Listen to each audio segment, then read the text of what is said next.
Saya, Riki Haryanto, ingin mempresentasikan materi tentang audit keuangan pemerintahan. Dalam materi pembelajaran ini, ada yang pertama, auditing keuangan interim, kedua, auditing keuangan pemerintah, ketiga, standar audit pemerintah, dan yang terakhir ada perbedaan pemeriksaan keuangan sektor pemerintah dengan pemeriksaan keuangan sektor komersil. Laporan audit harus memuat suatu pernyataan pendapat mengenai laporan keuangan secara keseluruhan atau suatu asersi bahwa pernyataan demikian tidak dapat diberikan. Jika pendapat secara keseluruhan tidak dapat diberikan, maka alasannya harus dinyatakan. Pemeriksaan kinerja dan investigasi yang dilakukan BPK RI bertujuan untuk memberikan simpulan, rekomendasi, atau saran kepada pemerintah daerah. Sedangkan pemeriksaan atas laporan keuangan pemerintah daerah dilakukan oleh BPK RI dalam rangka memberikan pernyataan opini tentang tingkat kewajaran informasi yang disajikan dalam laporan keuangan pemerintah. Kedua, pemeriksaan interim merupakan audit pendahuluan yang dilakukan sebelum audit atas laporan keuangan dilakukan. Pemeriksaan interim dilaksanakan sebelum pemeriksaan asal LKPD. Pemeriksaan interim merupakan bagian dari pemeriksaan atas LKPD dan merupakan praktik yang lazim dalam pemeriksaan laporan keuangan. Pelaksanaan pemeriksaan interim atas LKPD merupakan alternatif pemecahan keterbatasan waktu pemeriksaan BPK RI atas LKPD yang ditetapkan dalam peraturan perundang-undangan, yaitu 2 bulan setelah BPK RI menerima LKPD. Pengertian audit keuangan interim. Pemeriksaan interim menurut Siegel and Sim adalah sebagai berikut. Part of audit carried out while accounting period of the full audit is still progress. During interim audit, work period, work schedule may confirmation, inventory observation, or other audit step that will conclude during the final phase of annual audit. Audit of interim period menurut petunjuk teknis pemeriksaan atas laporan keuangan pemeriksa daerah atau LKPD, yang dimaksud dengan audit atau pemeriksaan interim atas LKPD merupakan pemeriksaan yang dilakukan pada tahun berjalan atau sebelum LKPD diserahkan oleh pemerintahan daerah kepada BPK. Pemeriksaan interim merupakan bagian dari pemeriksaan atas LKPD dan merupakan praktik yang lazim dalam pemeriksaan laporan keuangan. Tujuan audit keuangan interim sama dengan pemeriksaan keuangan, dengan sasaran khusus untuk pemberian kesimpulan hasil review atas efektivitas sistem pengendalian interim, pemberian kesimpulan hasil review atau kepatuhan atas peraturan perundang-undangan, perolehan data dan informasi untuk pengembangan perencanaan pemeriksaan LKPD. Audit keuangan pemerintahan. Pemeriksaan keuangan negara adalah meliputi pemeriksaan atas pengelolaan keuangan negara dan pemeriksaan atas tanggung jawab keuangan negara. Pemeriksaan keuangan negara ada 3. Yang pertama, pemeriksaan keuangan. Yang kedua, pemeriksaan kinerja. Yang ketiga, PDTT. Pemeriksaan keuangan adalah pemeriksaan atas laporan keuangan. Pemeriksaan keuangan tersebut bertujuan untuk memberikan keyakinan yang memadai apakah laporan keuangan telah disajikan secara wajar dalam semua hal material sesuai dengan prinsip akuntansi yang berlaku umum di Indonesia atau basis akuntansi komprehensif selain prinsip akuntansi yang berlaku umum di Indonesia. Pemeriksaan kinerja adalah pemeriksaan atas pengelolaan keuangan negara yang terdiri atas pemeriksaan akses aspek ekonomi dan efisiensi serta aspek efektivitas. Dalam melakukan pemeriksaan kinerja, pemeriksa juga menguji kepatuhan terhadap ketentuan peraturan perundang-undangan serta pengendalian interim. Pemeriksaan dengan tujuan tertentu atau PDTT bertujuan untuk memberikan simpulan atas suatu hal yang diperiksa. Pemeriksaan dengan tujuan tertentu dapat bersifat eksaminasi, review, atau prosedur yang disepakati. Pemeriksaan dengan tujuan tertentu meliputi antara lain pemeriksaan atas hal-hal di bidang keuangan, pemeriksaan investigatif, dan pemeriksaan atas sistem pengendalian interim. Pengelolaan keuangan negara. Pengelolaan keuangan negara adalah keseluruhan kegiatan pejabat pengelola keuangan negara sesuai dengan kedudukan dan kewenangannya yang meliputi perencanaan, pelaksanaan pengawasan, dan pertanggungjawaban. Tanggung jawab keuangan negara adalah kewajiban pemerintah untuk melaksanakan pengelolaan keuangan negara secara tertib, taat pada peraturan perundang-undangan, efisien, ekonomis, efektif, dan transparan dengan memperhatikan rasa keadilan dan kepatuhan.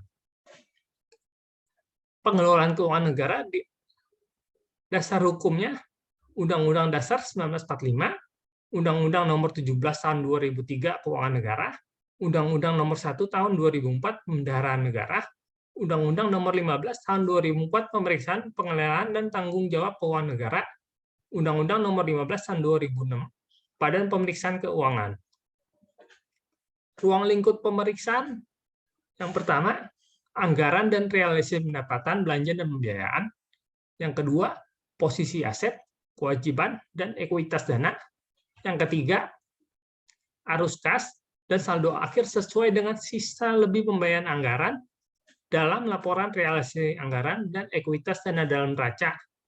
Dan yang keempat, pengungkapan informasi yang diharuskan seperti disebutkan dalam SPKN.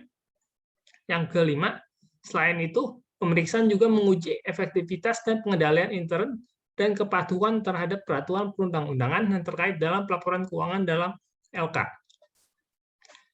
Kriteria pemeriksaan, standar akuntansi pemerintahan, peraturan pemerintahan nomor 24 tahun 2005, JOPP nomor 71 2010, dikembangkan oleh Komite Standar Akuntansi Pemerintahan.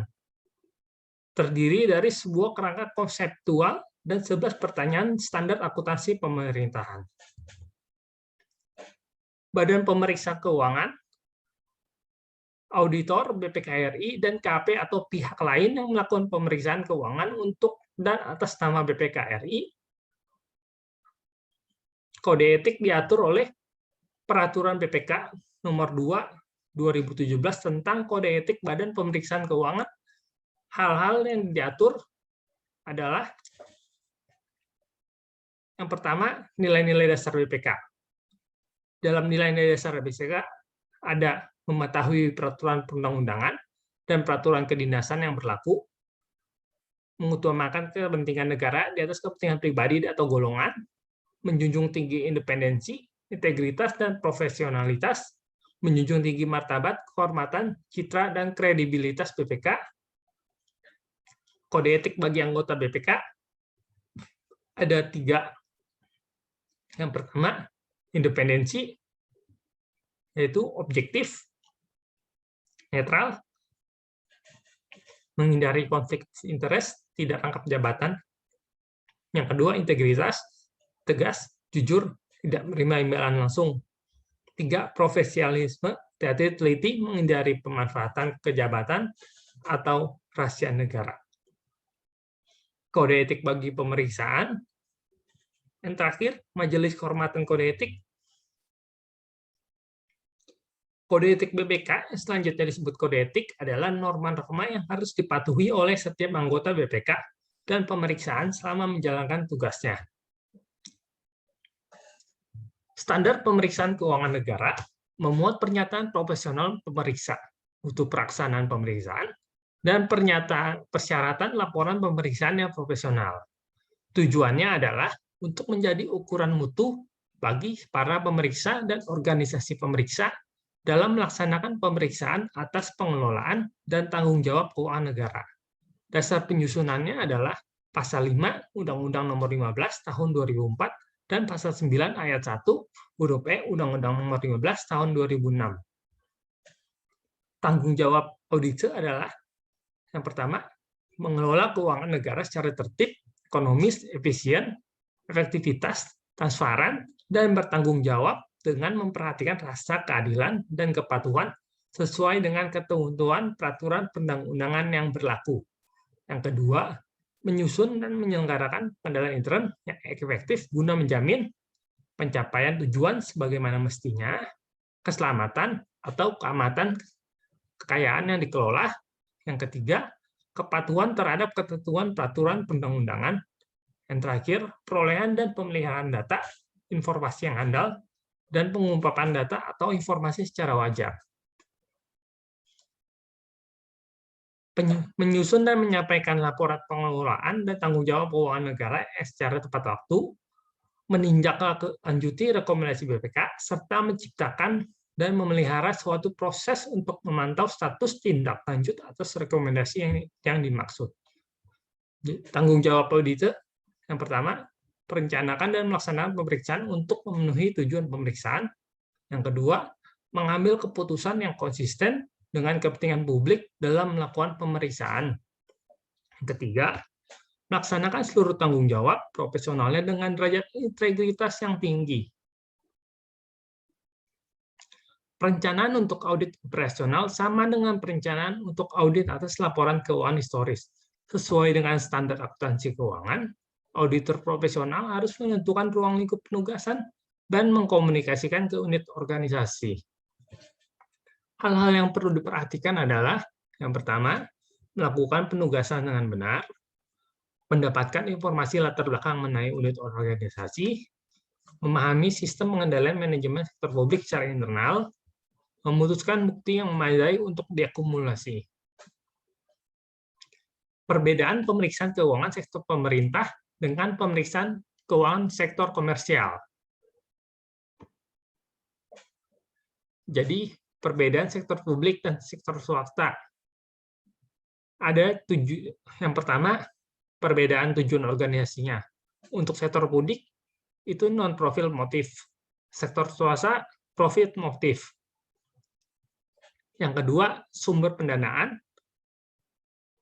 Sumber pendanaan sektor publik, pajak, retribusi, hutang, obligasi, laba BUMN atau BUMD, sumbangan, penjualan aset negara. Sedangkan sumber pendanaan sektor swasta, pembiayaan internal, modal sendiri, laba ditahan, penjualan aktiva, pembiayaan eksternal, utang, bank, obligasi, penerbitan saham. Pertanggungjawaban sektor publik kepada masyarakat publik dan parlemen. Sedangkan pertanggungjawaban sektor swasta kepada pemegang saham dan kreditur. Struktur organisasi sektor publik, birokratis, kaku, dan hierarkis. Struktur organisasi sektor swasta fleksibel, datar, piramid, lintas fungsional. Karakteristik anggaran sektor publik terbuka untuk publik. Karakteristik sektor swasta tertutup untuk publik. Sistem akuntansi sektor publik, cash accounting, sektor swasta, accrual accounting. Kriteria keberhasilan sektor publik, ekonomi, efisien, efektivitas, sektor swasta, laba. Kecenderungan sifat sektor publik, organisasi politis, sedangkan sektor swasta adalah organisasi bisnis. Dasar operasional sektor publik di luar mekanisme pasar, dasar operasional sektor swasta berdasarkan mekanisme pasar. Dalam pelaksanaannya, audit sektor publik dilaksanakan oleh lembaga audit pemerintahan dan KP yang ditunjuk oleh lembaga audit pemerintahan. Sedangkan pelaksanaan audit sektor privat yaitu dilaksanakan oleh kantor akuntan publik. Objek audit sektor publik, entitas, program, kegiatan, dan fungsi yang berkaitan dengan pelaksanaan pengelolaan dan tanggung jawab keuangan negara. Sedangkan objek audit sektor privat adalah perusahaan atau entitas swasta. Standar audit sektor publik, standar pemeriksaan keuangan negara dikeluarkan oleh BPK, sedangkan standar audit sektor privat, standar profesional akuntan publik dikeluarkan oleh IAI. Kepatuhan terhadap undang-undangan audit sektor publik merupakan faktor dominan, karena kegiatan sektor publik sangat dipengaruhi oleh peraturan dan undang-undang. Kepatuhan terhadap undang-undangan di sektor privat tidak terlalu dominan dalam audit. Sekian dan terima kasih presentasi saya hari ini. Terima kasih.